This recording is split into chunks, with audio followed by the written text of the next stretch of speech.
हम आपसे बेइंतहा मोहब्बत करते हैं साहिब आलम, लेकिन आप आका हैं और हम कनीज। हमारी इन आंखों से हमारे ख्वाब मत छीनिए शहजादे, हम मर जाएंगे। हो गई नौटंकी? कितनी बार कहा है कि ये सब छोड़ के घर का कामकाज करना सीखो। मेरी अम्मा कहती है कि जब रोटी गोल होगी तभी औरत की जिंदगी सफल होगी। यहाँ तो नाटक से ही छुट्टी नहीं है, पता नहीं क्या नौटंकी करती रहती है। कपड़े रखो। अरे माँ, जमाना बदल गया है। अच्छा, आजकल सिर्फ लड़कियां चूल्हा चौका नहीं कर रही है, देश भी संभाल रही है। तुम तो बेटा ना बस घर संभाल लो, उतना ही बहुत है मेरे लिए। अरे घर क्यों संभालेगी भाई, यार इसी गुड़िया है हमारी, सितारा बन के चमकेगी। आओ इधर। और सितारा अगर चूल्हा चौके के सामने बैठेगा तो काला नहीं पड़ जाएगा? तुम्हारी माँ की तरह। उड़ा लो, वो मजाक उड़ा लो मेरा। बढ़िया है। जागीरी जल्दी चलो, देर हो जाएगी हमें। हाँ, मैं देर से आऊंगी। कुछ करिए, कहाँ जा रही है?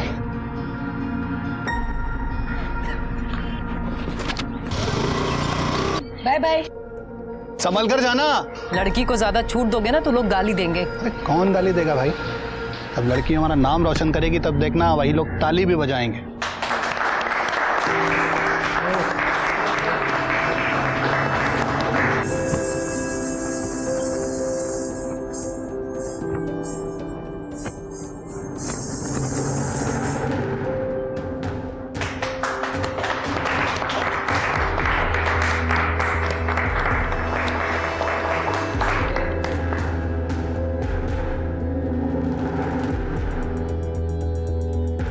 और इस प्रतियोगिता के विजेता है रागिनी शर्मा।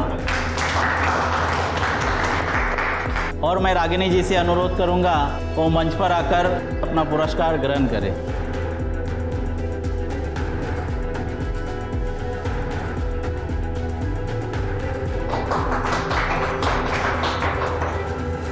मुबारक। Thank you.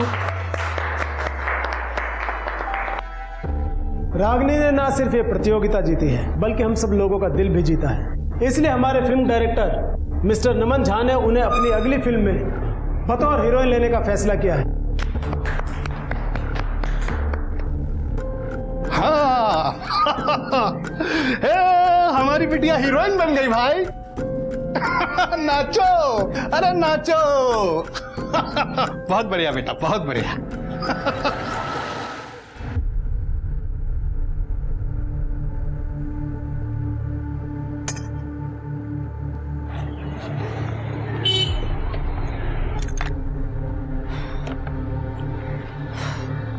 कैसी हो अम्मा? हाँ मैं ठीक हूँ, आप कैसे बच्चा? बस मैं ठीक हूँ। ये देखो आपके लिए गरम गरम पूरी लाई है, अभी खा लो, आप नाश्ता कर लो, ठीक है? हाँ ठीक है। बच्चा तू मेरा कितना ध्यान रखती है बेटा। अच्छा, मुझे कोई काम से जाना है तो मैं आती हूँ, फिर आपसे आके मिलती हूँ। खा लेना ये नाश्ता। बेटा संभल के जाना।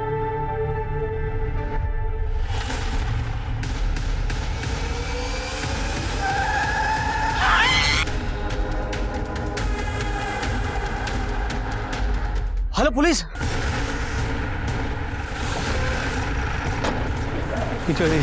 पूजा जरा चेक करो। सर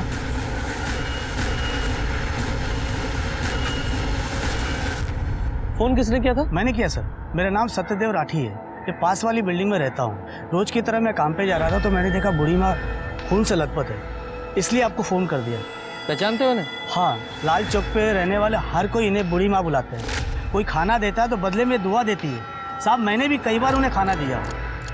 सर, इसके हाथ पर ये नाम है जानकी, शायद इन्हीं का नाम हो। हाँ हो सकता है। तो सामान में भी कुछ नहीं मिला, आईडी प्रूफ वगैरह कुछ भी नहीं। देखो इन जानकी के बारे में कुछ और पता चलता है तो। पूजा बॉडी को पोस्टमार्टम के लिए भेजा। सर। और शर्मा जरा आसपास चेक करो, कोई सीसीटीवी कैमरा है क्या? सर सर जानकी की पोस्टमार्टम रिपोर्ट। उसकी मौत 3 जुलाई की सुबह 7 और 9 बजे के बीच हुई है। मौत का कारण एक्सेसिव ब्लीडिंग है और सर मल्टीपल फ्रैक्चर्स भी हैं। कोई सीसीटीवी? सर वो बाईपास रोड था, वहाँ पे कोई सीसीटीवी कैमरा नहीं मिला। सर जानकी पिछले 6 साल से वही रहते थे, लेकिन आसपास के लोगों को उसके बारे में कुछ भी नहीं पता। सब लोग उसे बूढ़ी माँ कहते थे और किसी से उसका कोई बैर नहीं था। सर तो फिर ये रैश ड्राइविंग या ड्रिंक एंड ड्राइव का केस हो सकता है। आजकल लोग सुबह भी पीते हैं। हाँ वो तो है, लेकिन सवाल ये है कि उस समय गाड़ी कौन चला रहा था और वो गाड़ी थी किसकी। हमारा फर्ज बनता है कि जानकी को इंसाफ दिलाए। Sir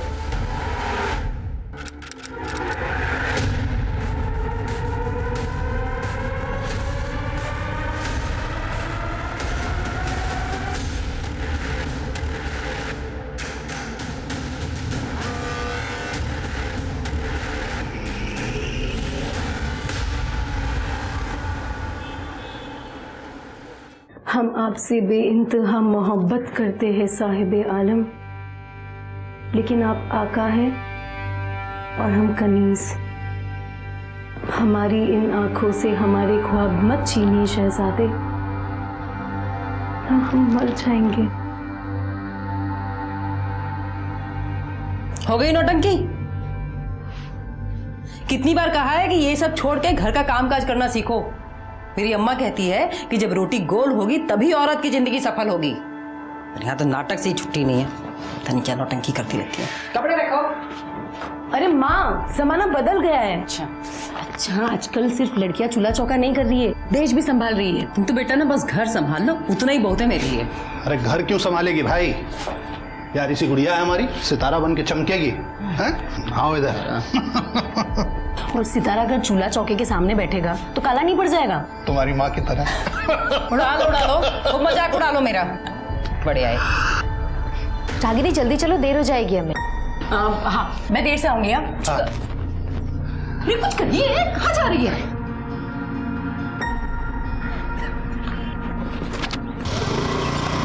bye bye. संभल कर जाना। लड़की को ज्यादा छूट दोगे ना तो लोग गाली देंगे। अरे कौन गाली देगा भाई? अब लड़की हमारा नाम रोशन करेगी तब देखना, वही लोग ताली भी बजाएंगे।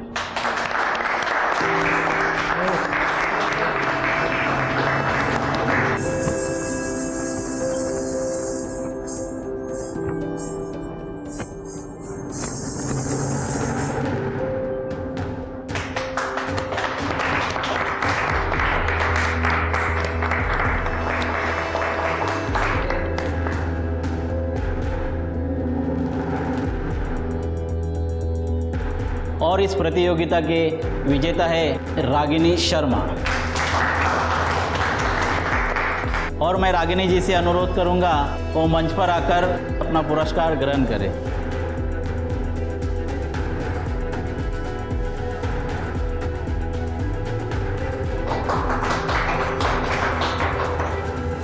मुबारक। Thank you. रागिनी ने ना सिर्फ ये प्रतियोगिता जीती है बल्कि हम सब लोगों का दिल भी जीता है। इसलिए हमारे फिल्म डायरेक्टर मिस्टर नमन झा ने उन्हें अपनी अगली फिल्म में बतौर हीरोइन लेने का फैसला किया है। हाँ। हमारी बिटिया हीरोइन बन गई भाई। नाचो, अरे नाचो। बहुत बढ़िया बेटा, बहुत बढ़िया।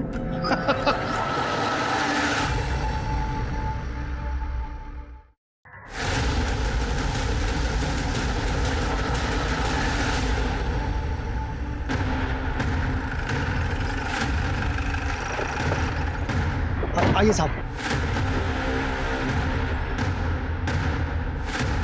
पूजा जरा चेक करो। सर। जरा आसपास चेक करो तुम लोग। इस लड़की की बॉडी का कैसे पता चला?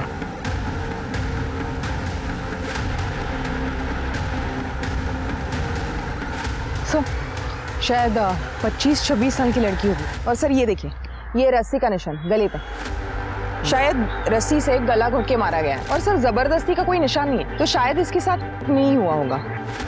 जरा आसपास चेक करो, कोई रस्सी वगैरह मिलती है क्या? सर। शर्मा, पर एक बात समझ में नहीं आ रही है, इस जंगल में ये अकेली लड़की करने क्या आई होगी और किससे मिलने आई होगी? सर एक चांस ये है कि इसे कहीं और मारा गया है और बॉडी को यहाँ लाके फेंक दिया। हाँ पॉसिबल तो है। सर एक फोन मिला। फोन तो काफी नया लग रहा है, हो सकता है इस लड़की का हो। इसे लैब में भेजो और चेक करो, देखो क्या मिलता है इसमें। सर। पूजा, बॉडी को पोस्टमार्टम के लिए भेजो। सर। सर सर जो फोन हमें क्राइम सीन से मिला था उसे टेक्निकल टीम ने अनलॉक कर दिया है। वो फोन उसी लड़की का है। लड़की का नाम रागिनी शर्मा है, शांति नगर में उसका घर है। शांति नगर मतलब क्राइम सीन से 6 किलोमीटर होगा।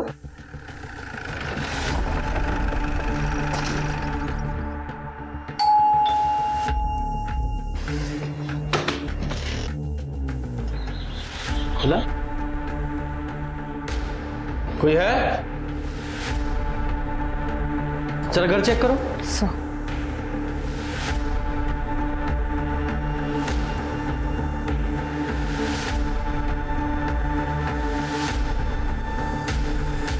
सर कोई नहीं है। सर अंदर कमरे में अलमारी खुली हुई है, सामान यहाँ वहाँ पड़ा हुआ है। लगता है मामला चोरी का है। चोरी यहाँ हुई और रागिनी की लाश हमें यहाँ से 6 किलोमीटर दूर वहाँ जंगल में मिली। सर हो सकता है ये 2 अलग अलग लोगों का काम हो। सर मुझे लगता है कि मर्डर यहाँ किया गया है और बॉडी को डंप वहाँ कर दिया गया। हाँ हो सकता है, पॉसिबल है। सर एक डैमेज फ़ोन मिला है। फ़ोन को लैब में भेजो और इसका डेटा रिकवर करवाओ। फॉरेंसिक टीम को बुलाओ और पूरे घर से फिंगरप्रिंट्स उठवाओ। सर ये जल्दी से जल्दी फ़ोन करो और रिपोर्ट जल्दी से जल्दी मंगाओ। सर सर क्या हुआ? आप लोग कौन है? सर मैं रचना और ये मेरे हस्बैंड है चिंतन। हम यहाँ पड़ोस में रहते हैं। यहाँ जो रागिनी रहती है आप लोग उसे जानते हैं? हाँ सर, हम 3 साल से पड़ोसी हैं, बल्कि मैं तो उसे अपनी बहन मानता हूँ। लेकिन क्या हुआ क्या सर? आपकी मुंह बोली बहन का खून हो गया है और उसकी लाश हमें यहाँ से 6 किलोमीटर दूर झाड़ियों में मिली है।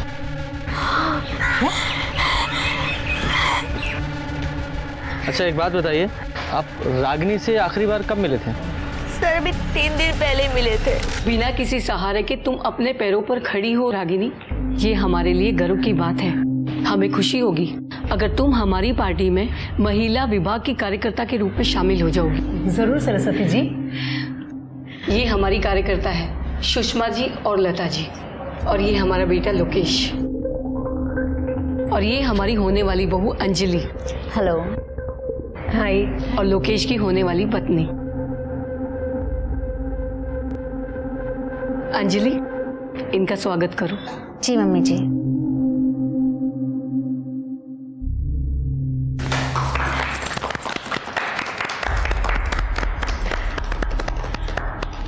अब हम चलते हैं। चलो।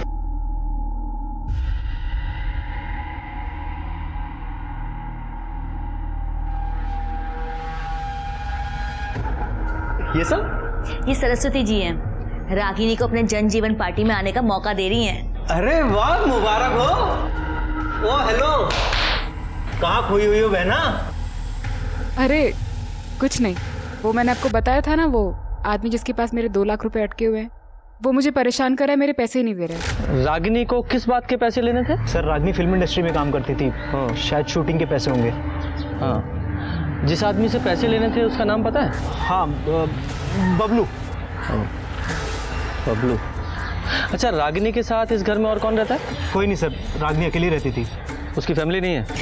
नहीं सर, है। उसके मम्मी पापा हैं, वो गाजियाबाद में ही रहते हैं, लेकिन दूसरे घर में। मतलब एक ही शहर में अलग अलग रहते थे? उनकी आपस में कुछ प्रॉब्लम थी क्या? सर हमें नहीं पता सर।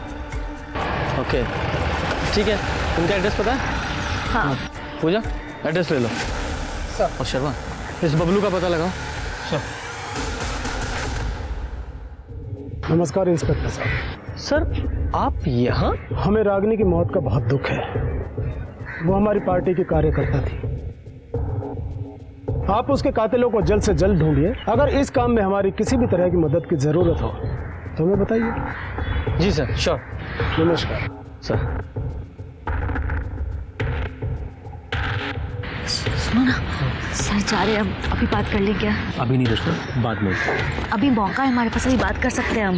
इतना गर्म माहौल हो रखा है, बाद में आराम से करते हैं ना। रुको।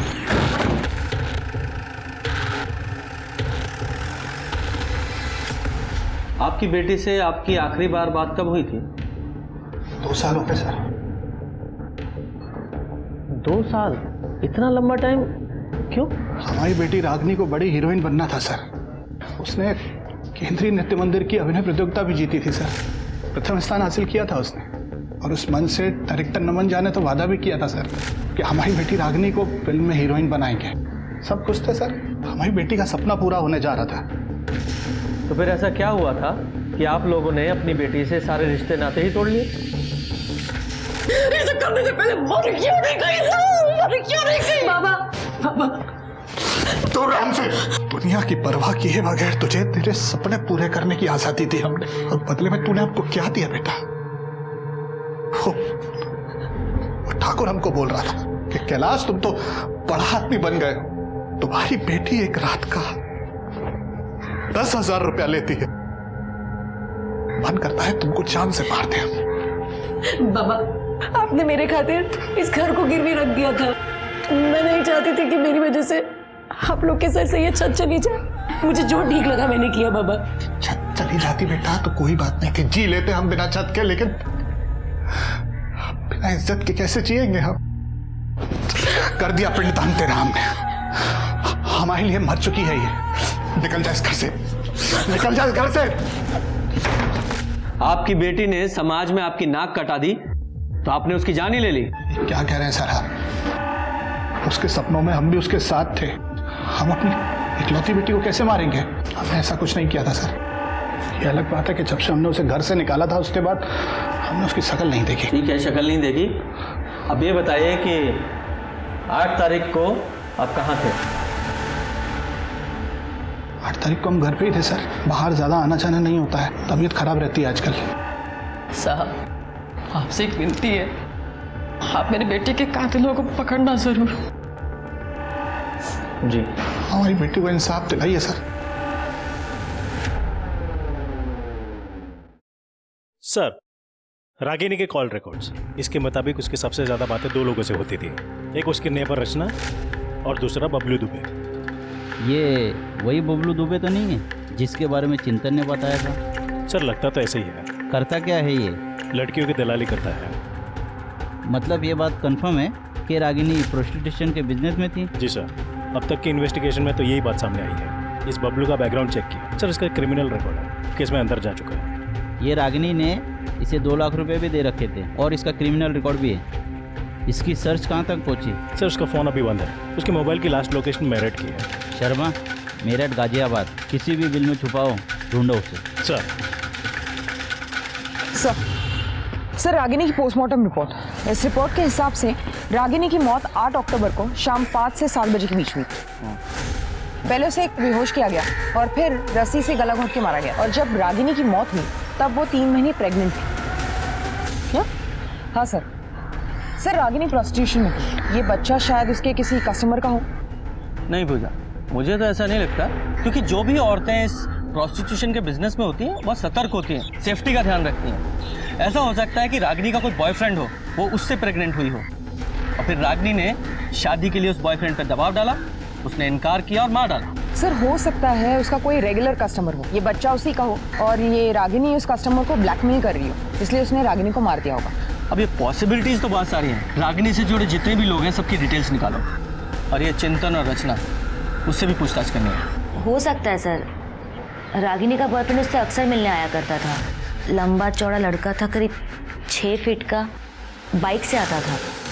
बाइक का नंबर याद है? नहीं सर, नंबर तो नहीं याद, लेकिन सर वो हेलमेट पहन के आता था और बिना हेलमेट उतारे अंदर चला जाता था। उसके हेलमेट में ना कुछ स्टिकर सा बना हुआ था, बैलगाड़ी का। बैलगाड़ी? जी, मैंने उससे एक बार पूछा भी था।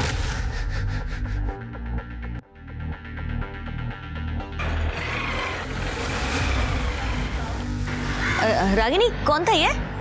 भाभी, वो मेरा बॉयफ्रेंड है। क्या नाम है इसका? नाम में क्या रखा है आपको मिलवा ही दूंगी, ना शादी के दिन मिल लेना। ये रागिनी ने लड़के का नाम क्या बताया था? सर, उसने नाम तो कोई बताया नहीं। ठीक है, पूजा, अगर कब पूछेंगे? अभी नहीं, बाद में करते ना। अरे, कुछ कहना चाहती हो? मैंने उस दिन भी नोटिस किया तुम कुछ कहने की कोशिश कर रही थी।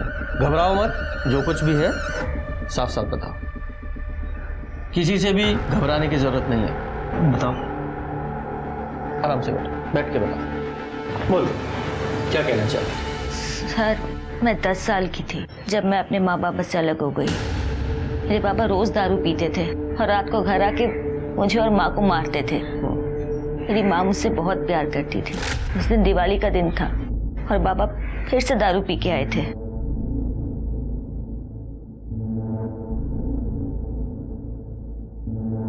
रचना, रचना, बेटा एक काम कर, तू चाचा के घर चली जा और आज रात वहीं रुकना, ठीक है? मैं कल सवेरे तुझे खुद लेने आ जाऊंगी। अब कल लेके नहीं, उनकी बेटी को यहाँ भेज दिया। मैंने कोई ठेका लेके रखा है क्या सबको खिलाने का? धीरे बोलो, धीरे। बच्चे यहीं पे हैं, सुन लेंगे तो उनपे क्या असर पड़ेगा।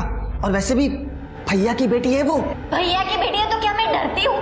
भैया की बेटी है तो उनको बोलो उनकी बेटी को खिलाए। एक तो घर में मिठाई कम आती है, तो मैं अपनी बेटी को खिलाऊं या फिर उनकी बेटी को? हाँ देखो, आज के आज इसको यहाँ से भगा दो, समझे? मैं वहाँ से निकली और रोते रोते एक टेम्पो में जाके सो गई। जब आँख खुली तो मैं दिल्ली में थी। मैं बहुत डर गई थी। वहाँ मैंने एक आदमी को बोला कि मैं कानपुर से हूँ, तो उसने मुझे एक ट्रेन में बिठा दिया। स्टेशन पहुँची तो मैं पटना में थी। वहाँ एक आदमी मुझे अपने घर ले गया और अपनी फैमिली के साथ मुझे नौकरानी बना के रखने लगा। फिर एक दिन मुझे वहाँ से भी निकाल दिया। वहाँ से निकल के फिर एक NGO में गई। वहाँ मैंने 12th तक पढ़ाई की और ये मुझे वहीं मिले थे। हम लोगों ने शादी कर ली। लेकिन सर, मुझे मेरी माँ की बहुत याद आती है। मुझे ऐसा लगता है कि मेरी माँ मुझे ढूंढ रही है। तो फिर तुमने अपने माँ बाप को ढूंढने की कोशिश क्यों नहीं की? मैडम, मुझे मेरा घर नहीं याद। मुझे बस इतना याद है कि हम कानपुर में रहते थे और हमारा घर स्टेशन के पास था और मेरे बाबा रिक्शा चलाया करते थे। सर, आप मेरी माँ को ढूंढेंगे ना सर? Please sir. हम आपके माँ बाप को ढूंढने की पूरी कोशिश करेंगे। आप बिल्कुल चिंता मत कीजिए, रिलैक्स। पूजा, एक टीम इनकी फैमिली को ढूंढने के लिए लगाओ। जी सर। सर एक मिनट। हेलो सर, बबलू का पता चल गया है। वो मेरठ में प्लाजा लॉज में रुका हुआ है। सब आपने मुझे मुंह बंद रखने के लिए कहा था, तो पैसों का वजन भी ज्यादा होना चाहिए ना। अब पुलिस मुझे कुत्ते की तरह ढूंढ रही है। अगर मैं पकड़ा गया तो सब कुछ उल्टी कर दूंगा।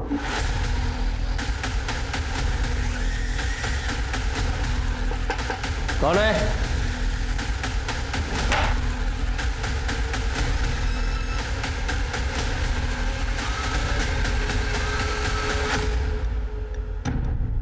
रागिनी को क्यों मारा? सब मैंने नहीं मारा रागिनी को। सब मैं जिस दिन रागिनी का कत्ल हुआ तूने उसे फोन किया था ना, 2 लाख रुपए तूने देने थे ना उसके, वो रुपए ना देने पड़े इसलिए फोन किया, बुलाकर मार डाला उसे। साहब, रागिनी मेरे लिए सोने का अंडा देने वाली मुर्गी थी साहब। हर महीने लाख रुपए कमाता था उससे साहब मैं। उसके मरने का सबसे ज्यादा नुकसान मुझे हुआ है साहब। मैं क्यों मारूंगा उसे? तो फिर उसके पैसे क्यों नहीं लौटाए? कैसे लौटाता साहब? पिछले 8 महीने से वो काम नहीं कर रही थी। अगर वो काम कर रही होती ना तो सूद समेत वापस कर देता पैसा। पिछले 8 महीने से काम नहीं कर रही थी क्यों? साहब, हो सकता है किसी लड़के के प्यार में पड़ी हो। हमारी लाइन में होता है साहब ये सब। जो वो पिछले 8 महीने से काम ही नहीं कर रही थी तो तूने फोन क्यों किया उसे? सब रागिनी के लिए कस्टमर की पर्सनल डिमांड आई थी साहब, और पैसे भी अच्छे मिल रहे थे इसलिए फोन करना पड़ा साहब। अरे रागिनी को छोड़ो साहब, मेरे पास एक से एक लड़कियां हैं, उससे भी अच्छी देता हूँ आपको। रागिनी चाहिए, कर सकता है तो बोल। कोशिश करता हूँ साहब, लेकिन पैसे ज़्यादा लगेंगे। हाँ, ऐसा जितना तू बोले फिर हो जाएगा काम। साहब, मुझे मालूम था कि वो मना ही करने वाली है, लेकिन साहब फिर भी मैंने उसे फोन किया। देख बबलू, मैंने पहले ही बोला मैंने काम छोड़ दिया है। अरे एक रात का 2 लाख रुपए दे रहा है। ठीक है, हाँ बोल दे। कितने बजे जाना है? सब 5 बजे रागिनी पिकअप पॉइंट पे मिलने वाली थी। वहाँ से वो कस्टमर के साथ आगे जाने वाली थी साहब। रागिनी ने हाँ बोला और मैंने उनकी बुकिंग होटल डीसेंट में करवा दी थी साहब। कस्टमर कौन था? कस्टमर का नाम तो नहीं मालूम साहब, लेकिन नंबर मालूम है साहब। शर्मा, इससे नंबर लो उस कस्टमर का, पता लगाओ कौन है वो। सर। और तू ध्यान रखना, फिलहाल तुझे छोड़ रहा हूँ, लेकिन तू हमारे रडार पर है। शहर के बाहर एक कदम भी रखा ना तो ऐसा केस लगाऊंगा, जिंदगी भर जेल में सड़ेगा। फिर आई बात समझ में? ठीक है शर्मा, इस बबलू ने अभी हमें पूरी जानकारी नहीं दी है, जरा उस पर नजर रखो, क्योंकि इसकी एक्टिविटी हमें कातिल तक पहुंचा सकती है। सर। और एक बात, इस बबलू से ना एक रागिनी के जितने भी कस्टमर थे सबकी एक लिस्ट ले लो और सबसे बात करके देखो। और वो डिलाइट होटल जहाँ ये रागिनी अपने कस्टमर के साथ जाती थी, वहाँ से CCTV फुटेज मंगाओ और चेक करो कि कौन कौन से ऐसे रेगुलर कस्टमर थे जो उसके साथ वहाँ जाते थे। चेक कर दो। हाँ ना, जरूर। शर्मा, जब भी इस रोड से गुजरता हूँ मुझे वो बुढ़िया माँ थी ना जानकी, उसका वो दर्दनाक हादसा याद आता है। तुमने बताया था ना उस केस का एक चश्मदीद गवाह, वो लड़का जो फील बेचता था, वो तब से गायब है। पता लगाओ कहाँ है वो। सर खबरियों ने बताया कि उसे एमजी रोड पे देखा गया। एमजी रोड पे? जरा ढूंढो उसे। सर जो नंबर बबलू ने बताया था वो इसका है। नाम क्या है तुम्हारा? बाकेला चौधरी। 8 तारीख को मेरा मोबाइल चोरी हुआ था सर, और मैंने कंप्लेंट भी लिखाई थी। ठीक है, तुम जाओ। सर मैंने होटल डीसेंट में पूछताछ की। 8 तारीख को रागिनी की बुकिंग तो थी, लेकिन वो वहां पहुंची ही नहीं। CCTV footage. सर ये आदमी देखिए, ये आदमी हर 2 दिन में रागिनी के साथ देखा गया। सर बबलू ने बताया था कि ये कस्टमर हर दूसरे दिन रागिनी के लिए कॉल करता है। सर रागिनी ने काम तो बंद कर दिया था, फिर भी ये कॉल करता था। नाम क्या है इसका? आकाश अवस्थी। बुलाओ इसमें। सर। और सुनो, रचना को भी बुलाओ। सर। ये बता, रागिनी को क्यों मारा? मैंने? हाँ तूने। पहले तूने उसे प्रेग्नेंट किया, जब उसने शादी के लिए दबाव डाला और बच्चा अपनाने के लिए कहा तो मार डाला उसे। मेरा बच्चा?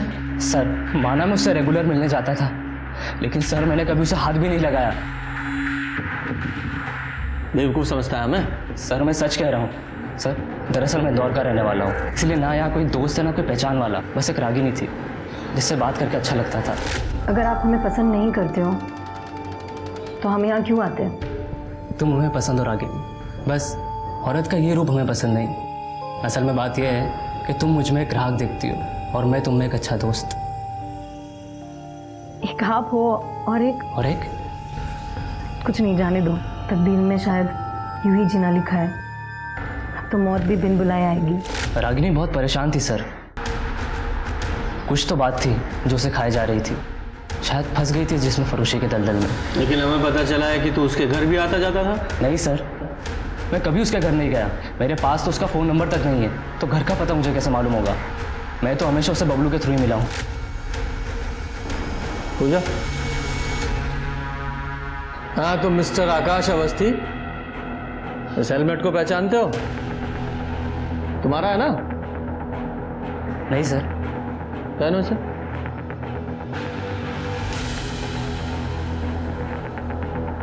रचना घूम जाओ।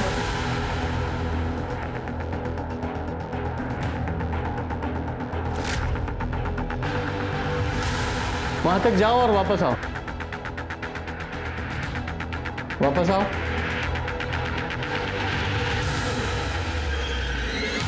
सर शायद ये वो नहीं है। ठीक है, हेलमेट उतार दो। सिंह लेके जाओ उसे। जी सर। और हाँ, बिना बताए शहर छोड़ के नहीं जाओगे तुम। जी सर। सर मेरी माँ का कुछ पता चला क्या?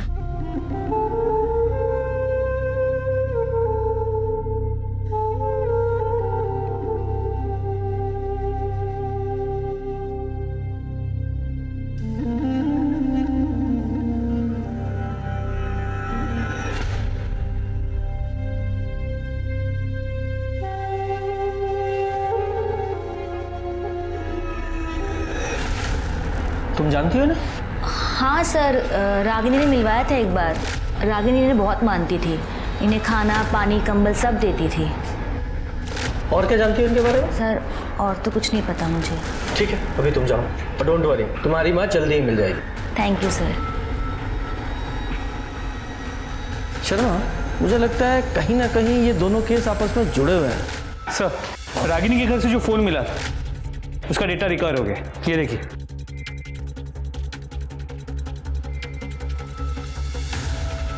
चलो।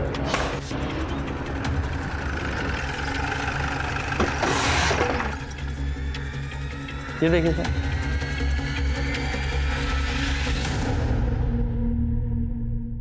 देव प्रसाद शुक्ला जी, आपके और रागिनी के ताल्लुकात?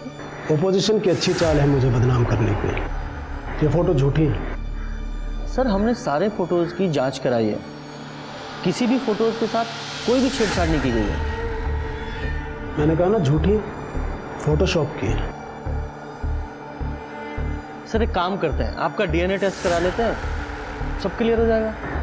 मुझे डीएनए टेस्ट नहीं कराना। निकलो यहाँ से।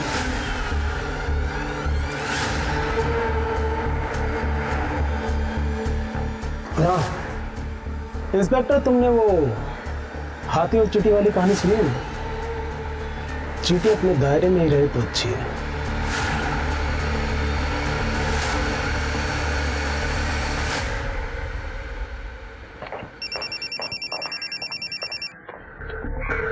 शर्मा एक मिनट।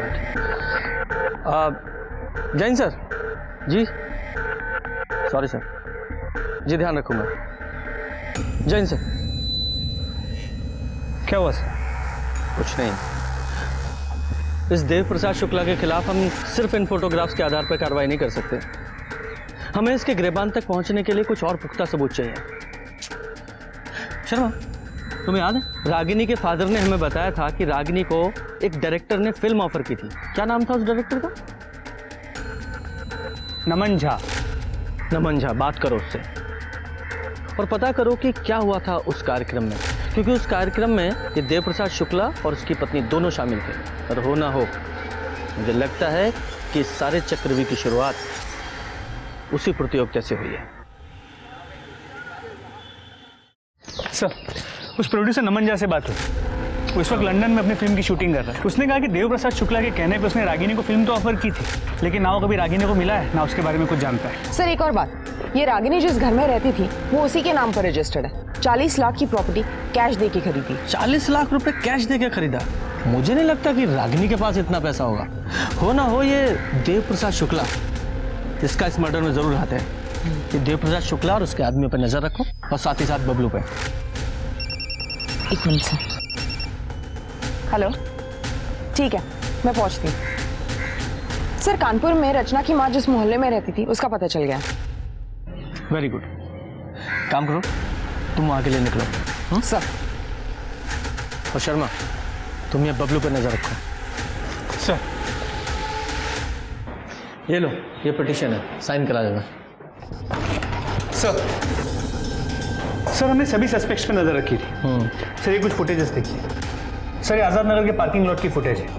यहाँ पर बबलू, ये देखिए, इससे पैसे ले रहा है और पैसे लेके चला गया। पर सर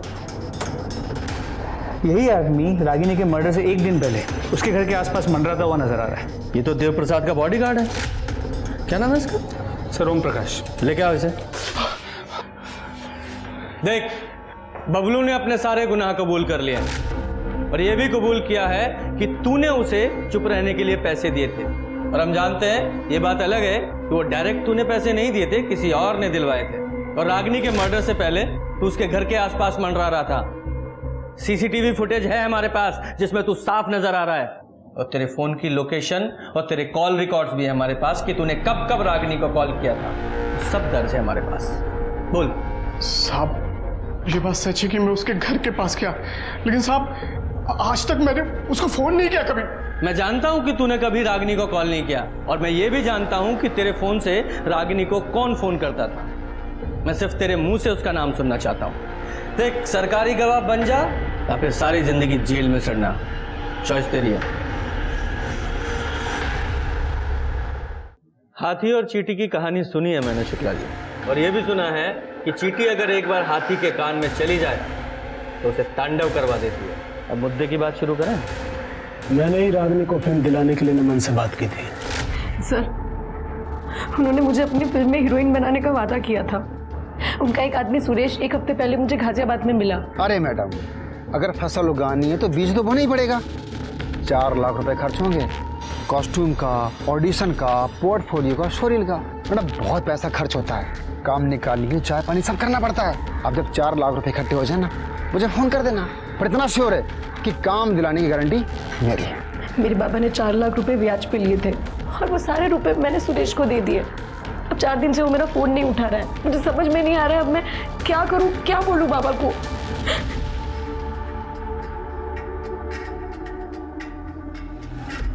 रो मत रागिनी, मैं तुम्हारे पैसे दिलवाऊंगा, मैं तुम्हें हीरोइन बनाऊंगा। मैं हूं ना, परेशान मत हो।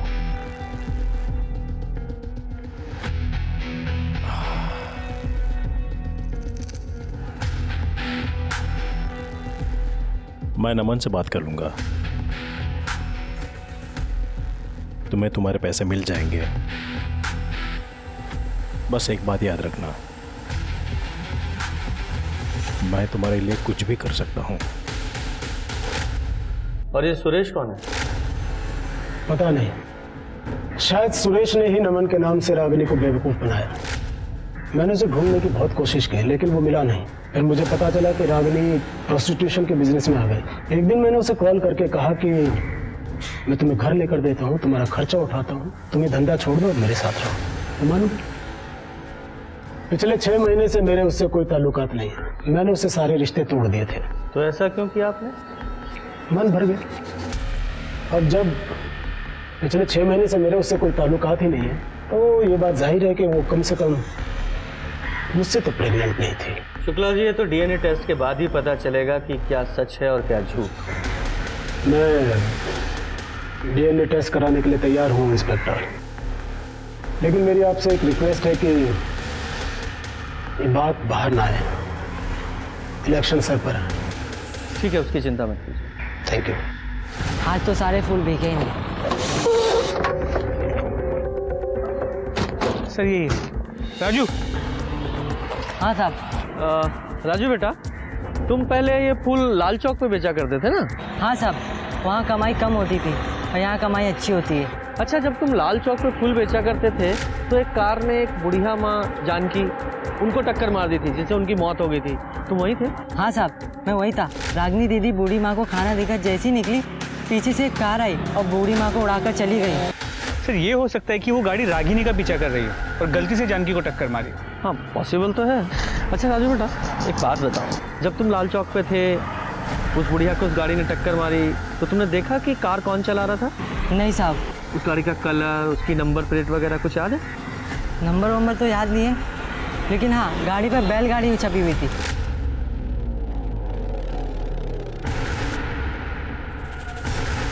शर्मा, ये दोनों केस एक दूसरे से जुड़े हुए हैं। वो बैलगाड़ी का निशान रागिनी के बॉयफ्रेंड के हेलमेट पर भी था। जी सर। हाँ, यही बैलगाड़ी थी।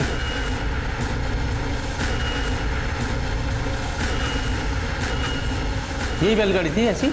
हाँ साहब, यही बैलगाड़ी छपी थी उस गाड़ी पर। बैठो साहब पे। सीसीटीवी खंगालो, सारा नाकाबंदी करो, कुछ भी करो। I want that car any how. Sir DNA report पढ़ो। सर, रिपोर्ट के हिसाब से देव प्रसाद का डीएनए रागिनी के बच्चे के डीएनए से मैच करता है, लेकिन सिर्फ 25%। मतलब वो देव प्रसाद नहीं है, उसका भाई या बेटा है। लेकिन सर देव प्रसाद का कोई भाई नहीं है। मैं सच कह रहा हूँ, मैंने कुछ भी नहीं किया। देख लोकेश कुमार, पुलिस की मार तू सह नहीं पाएगा, इसलिए जो भी है पूरा सच बता, वरना बाद में तेरे हलक में हाथ डाल के निकलवाऊंगा मैं। और तेरे खिलाफ बहुत सारे सबूत हैं हमारे पास। तेरी कार जिससे तूने जानकी को उड़ाया था वो बरामद हो चुकी है। रागिनी के पेट में पल रहे बच्चे का डीएनए टेस्ट कराया हमने, जो तेरे डीएनए से मैच होता है, मतलब तू उसका बाप है। तो ये हेलमेट देख रहा, तेरे घर से बरामद किया हमने। तेरा हेलमेट है ये, जिसे पहनकर तू रागिनी से मिलने जाता था। अब झूठ मत बोलना, क्योंकि गवाह है मेरे पास। और ये बैलगाड़ी का स्टिकर तेरे बाप की पॉलिटिकल पार्टी का पुराना चुनाव चिन्ह है। ये बात भी हमें पता है, जो तेरी गाड़ी और हेलमेट दोनों पर है। बताता हूँ सर, सब बताता हूँ। रागिनी मेरे घर आया करती थी पापा से मिलने, तभी मैंने उसे पहली बार देखा। हमारे बीच बातचीत चालू हो गई। वो मुझे अच्छी लगती थी सर। रागिनी पापा के जाल में फंस चुकी थी, ये बात मैं जानता था, इसलिए मैं उससे छुप छुप के मिलने लगा। और एक दिन लाल चौक पर रागिनी का पीछा करते करते मैंने गलती से एक बुजुर्ग महिला के ऊपर गाड़ी चढ़ा दी। बाद में जब मुझे पता चला कि रागिनी और पापा के बीच सारे रिश्ते ख़त्म हो चुके हैं, तो हम फिर मिलने लग गए, बातें करने लग गए। हमारे बीच की दूरियां धीरे धीरे कम हो गई, हम और नज़दीक आ गए। लेकिन एक दिन अंजलि ने मुझे और रागिनी को एक साथ देख लिया। उसे हमारे रिश्ते के बारे में पता चल गया। फिर मैंने अंजलि को वादा किया कि मैं रागिनी को अब फिर कभी नहीं मिलूंगा। ये अंजलि कौन है? सर, उससे मेरी शादी तय हुई थी और उसके बाद मैंने रागिनी से बात करना बंद कर दिया। फिर एक दिन रागिनी ने बताया कि वो प्रेग्नेंट है। मैं बच्चा नहीं गिराऊंगी। शादी कर रहा है ना तू? मैं भी देखती हूँ उस अंजलि के साथ तू कैसे शादी करता है। शादी तो मैं करूंगा, और तू कुछ कर नहीं पाएगी। निकल मेरे घर से, गेट लॉस्ट, निकल। और जब रागिनी ने अबॉर्शन कराने से इनकार कर दिया और तुझे एक्सपोज करने की धमकी दी तो मार डाला उसे? नहीं सर, हाँ मैं गुस्से में था, लेकिन मैंने उसको मारा नहीं है सर। सर ये देखिए,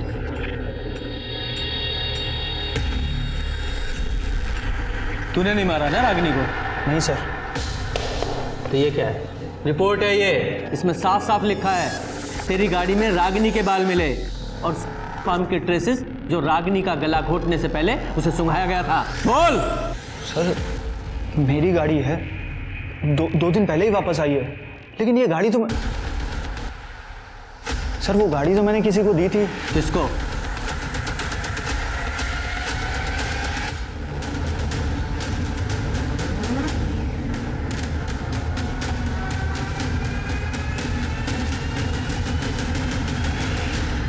तो मैडम अंजलि, तो शुरू से बताओ, बोलो बोलो। सर लोकेश और रागिनी को रंगे हाथों पकड़ लिया था। लोकेश ने मुझे प्रॉमिस किया था वो उससे कभी नहीं मिलेगा, लेकिन फिर भी वो उससे मिलने गया। मैंने उसका पीछा किया, वो रागिनी के घर के अंदर चला गया, मैं वहीं खड़ी थी। कुछ देर बाद वो वापस आया।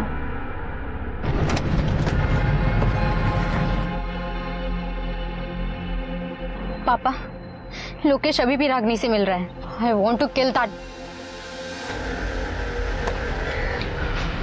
रागिनी से छुटकारा पाना चाहती हो? मैं मदद कर सकता हूँ। कितने पैसे दे पाओगी? जो तुम बोलो। कितने में डील हुई थी? 10 लाख। कौन था वो आदमी? उससे पहले मैंने उसे कभी नहीं देखा था। तुमने उसके साथ 10 लाख रुपए की डील की और तुम्हें पता ही नहीं वो कौन आदमी था? बेवकूफ समझाया मैं? जब डील की थी तब तो शक्ल देखी थी ना। स्केच बनवा सकती हो? जी सर।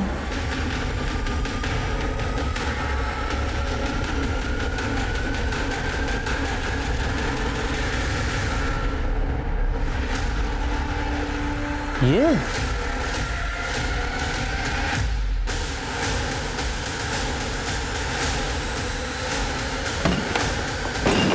पूरे घर की अच्छे से तलाशी लो, कोई भी कोना छूटना नहीं चाहिए। सर आप लोग यहाँ पर, क्या हुआ है सर? चिंतन कहाँ है? चिंतन तो घर पे नहीं है, लेकिन क्या हुआ? अभी पता चल जाएगा क्या हुआ है।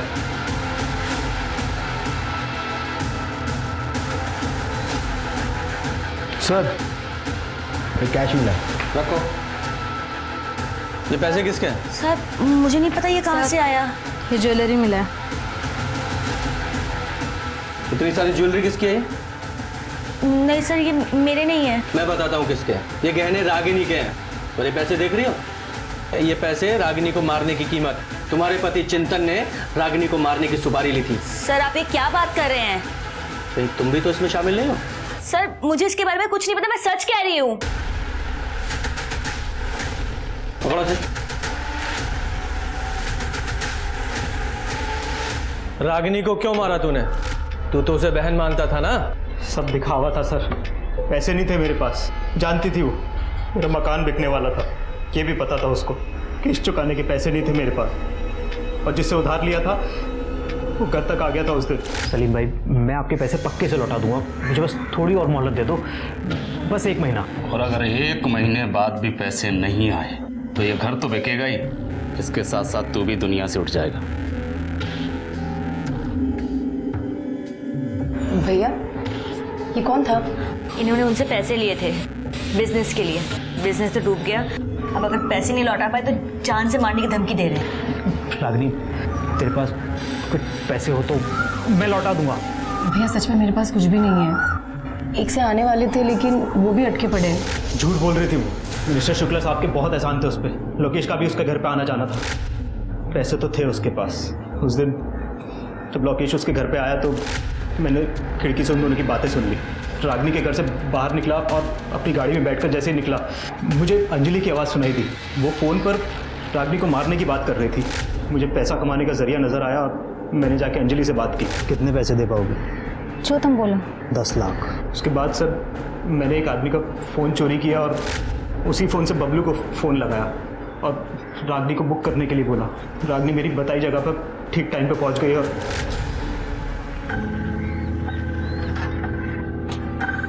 अरे चिंतन भैया, आप लोकेश की गाड़ी में? हाँ, उसी ने भेजा है मुझे। आओ बैठो। ठीक है।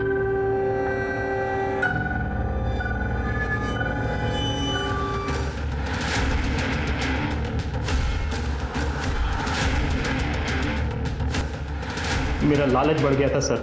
रागनी को मारने के बाद मैंने उसके पर्स से उसके घर की चाबी निकाली और उसके घर जाकर अलमारी से सारे गहने और पैसे चुरा लिए। तूने सिर्फ रागिनी का ही कत्ल नहीं किया, बल्कि भाई बहन के रिश्ते का भी कत्ल कर डाला। चिंतन को रागिनी के खून के इल्जाम में उम्र कैद की सजा सुनाई गई। वहीं रागिनी की हत्या में भागीदार अंजलि को भी गिरफ्तार कर सलाखों के पीछे भेज दिया गया। साथ ही लड़कियों को जबरदस्ती जिस्म फरोशी के दलदल में उतारने वाले देव प्रसाद शुक्ला और बबलू को भी सख्त सजा हुई। जानकी एक्सीडेंट केस में दोषी पाए जाने के बाद लोकेश को भी कड़ी सजा सुनाई गई। सर फाइनली केस तो खत्म हुआ? नहीं शर्मा, अभी केस खत्म नहीं हुआ है। एक बड़ा काम करना भी बाकी है।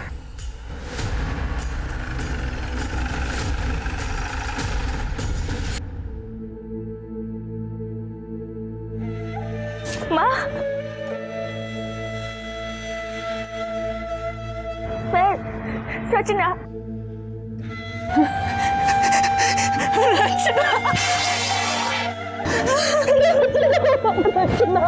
मेरी बच्ची, तो कहाँ चली गई थी रचना? छोड़ के कहाँ चली गई थी?